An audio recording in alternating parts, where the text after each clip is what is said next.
Everyone, আজ আমি তোমাদের সাথে একটা মেসি হেয়ারস্টাইল শেয়ার করব। এখন তো বিয়েবাড়ির সিজন, আর সবচেয়ে মোস্ট ডিমান্ডিং ক্লায়েন্টদের এই একটাই হেয়ারের রিকোয়ারমেন্ট থাকে যে মেসি হেয়ার বান। আর আমরা সবাই জানি যে নিজেদের হেয়ার স্টাইল করতে গেলে আমাদের একটু ডিফিকাল্ট হয়। তো আমি ভাবলাম তোমাদের সাথে এই হেয়ারস্টাইলটা শেয়ার করি, যাতে তোমরা নিজেরাও নিজেদের বিয়েবাড়ির দিনটা আরও সুন্দর করে নিজেদের লুকটা ইনহ্যান্স করতে পারো। চলো তাহলে স্টেপ বাই স্টেপ দেখে নিই যে এই হেয়ারস্টাইলটা আমরা কিভাবে ক্রিয়েট করলাম। প্রথমে আমরা এখান থেকে 5 আঙুল, এই যে দেখো 5 আঙুল, এটা আমরা রেখে বাকি চুলটা এভাবে আমরা সেকশন করে নেব।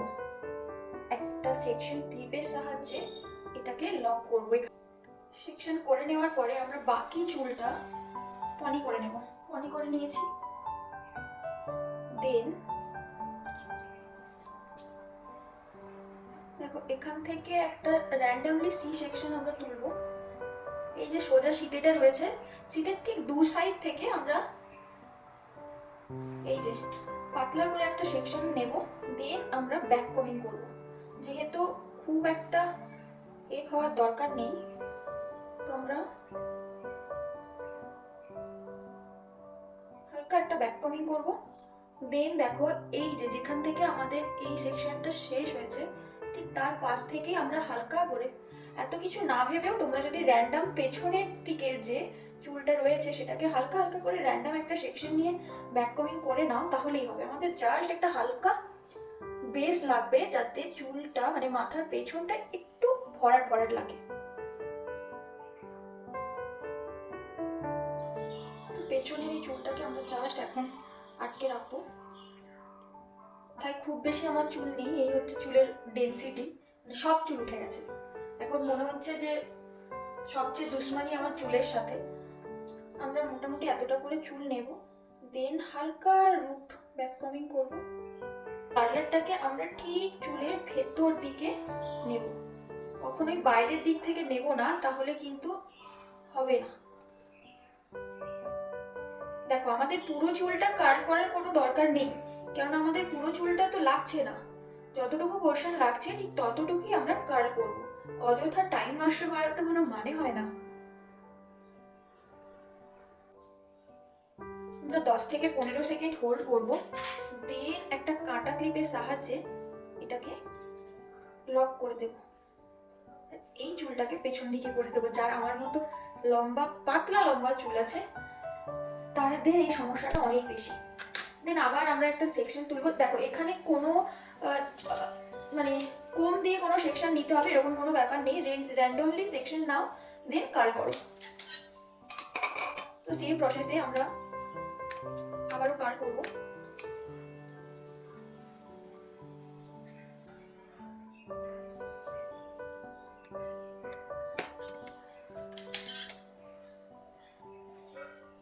দেখো আমার সমস্ত চুল কার্ল করা কমপ্লিট হয়ে গেছে।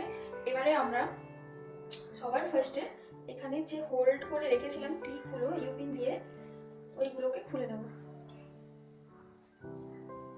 যেহেতু আমার চুলটা প্রচন্ড ফ্রিজি হয়ে আছে, তো সেট ওয়েটের জেল নিয়েছি একদম একটুখানি। এটাকে আমি ভালো করে হাতে এভাবে লাগিয়ে নেব। দেন আমার চুলগুলোর উপরে লাগাবো। যেহেতু চুলটা একদম ফ্রিজি হয়ে আছে আর আমার খুব একটা সিল্কি হেয়ার নয়, তো আলতো হাতের সাহায্যে আমরা এইভাবে জেলটা লাগিয়ে নেব। আমাদের বাড়িতে সবারই মোটামুটি এই বড় দাঁতের চিরুনিটা থেকেই থাকে, তো এই চিরুনির সাহায্যে আমরা আলতো হাতে বসাবো। যারা সোজা সিঁথিটা চাইছো, সিঁদুর করার জন্য, তারা কিন্তু সোজা সিঁথি রেখে এইভাবেও করতে পারো। আর যারা চাইছো না পুরোটা উল্টে দিতে, তো তারা এইভাবে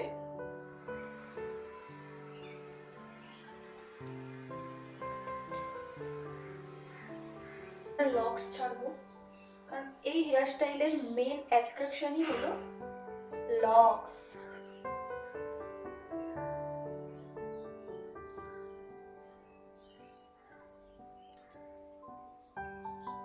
এটাকে আমরা ঠিক এইভাবে সেট করে নেব ভালো করে।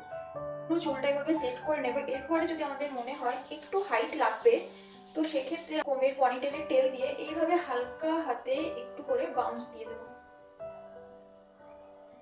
আমি দুটো ববি পিনের সাহায্যে লক করব। এরপরে দেখো এইরকম আমরা একটা কোকোনেট নেব। এটা কিন্তু এখন প্রায় সব স্টেশনারি দোকানে অ্যাভেলেবেল থাকে। তো কোকোনাট নেটে একটা আমরা ববি পিন নেব এবং ঠিক যেখানে আমরা পনিটেল করেছি সেইখানে লক করব।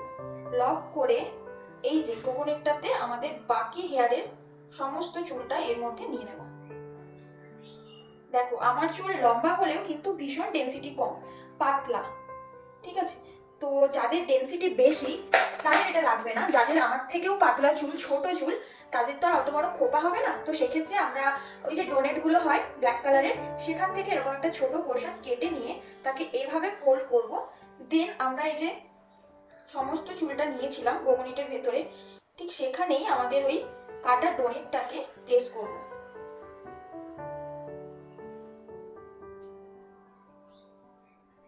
প্লেস করে আমরা ঠিক খোপার আকারে এই যে তাকে আমরা ইউপিনের সাহায্যে লক করব।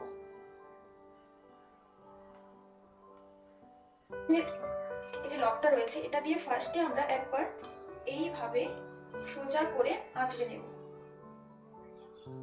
দেন আমরা সেম ভাবে একটু দূর থেকে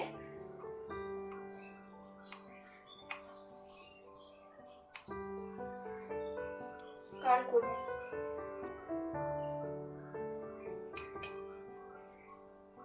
আমার সামনের দিকে লক্স বলে কোনো বস্তু নেই, এটা আমার বড় চুলটাই তাই এরকম লাগছে।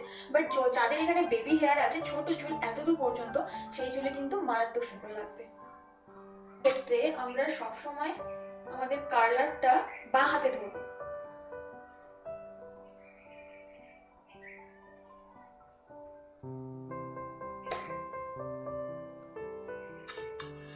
আর সবসময় কার্ল বেশি হোল্ড করার জন্য আমরা নিচ থেকে স্প্রে করব। আরেকটা জিনিস তোমাদের সাথে শেয়ার করি, দেখো আমার এই সামনের কিন্তু এই পোর্শনগুলো মানে হেয়ার নেই, এখানে ভিজিবল হচ্ছে। তো জিনিসটা কিন্তু খুব একটা ভালো দেখতে লাগে না। তো এর জন্য আমরা ক্রাফটের ব্ল্যাক স্প্রে নেব। দেন হালকা করে অ্যাপ্লাই করবো। আর আমার কাছে এখানে একটা ব্ল্যাক ফাইবার রয়েছে। এখানে একটা হ্যাক বলি, যাদের খুব কম রয়েছে সামান্য বাট ব্ল্যাক ফাইবারটা নেই, তারা কিন্তু ব্ল্যাক আইশ্যাডো দিয়েও কাজটা করতে পারো। হ্যাঁ, এটা প্রপার নয়, মানে এটা ঠিক না, বাট হ্যাঁ কাজ চালানোর মতো হয়ে যাবে। তো আমরা এখানে ব্ল্যাক ফাইবারটা ইউজ করব।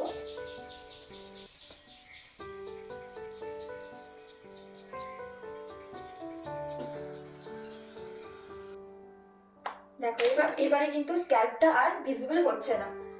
তো এরপরে তোমরা ফ্লাওয়ার অ্যাড করতে পারো, জুঁই ফুলের মালা পেছনে পেঁচিয়ে অ্যাড করতে পারো।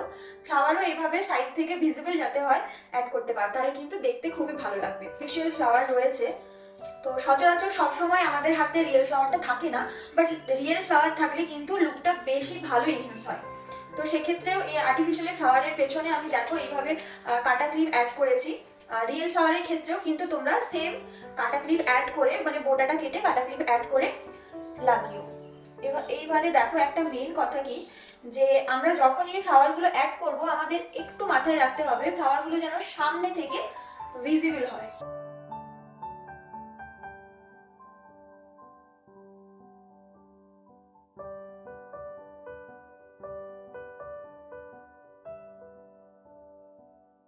তো এই ছিল আজকের আমার হেয়ারের টিউটোরিয়াল। ভিডিওটা তোমাদের কেমন লাগলো অবশ্যই জানিও। আর ভালো যদি লেগে থাকে আর যদি নতুন নতুন কোনো এভাবে হেয়ার স্টাইলের ভিডিও দেখতে চাও সেটাও কিন্তু কমেন্টে জানিও।